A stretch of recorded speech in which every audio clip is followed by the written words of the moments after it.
Welcome to the Slop Temple. We pray this video helps. You start by opening Chrome or going to Passwords. Google.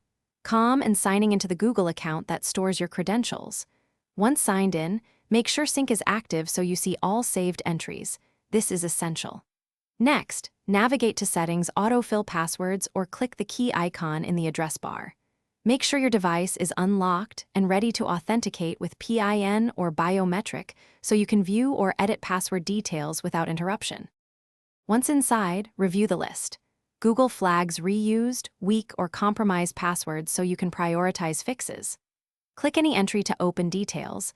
You'll authenticate and then you can reveal the password, copy it, edit the saved credential, or delete it entirely. While you're here, run Password Checkup to get a consolidated security report.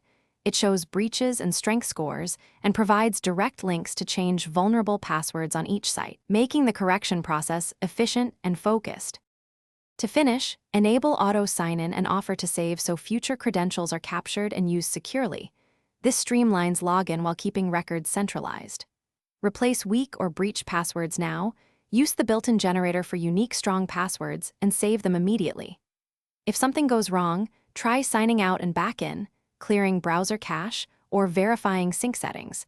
These steps resolve most sync or visibility problems. If entries still don't appear, re-authenticate your device and rerun Password Checkup to confirm fixes. Thanks for watching. Consider subscribing if we helped you.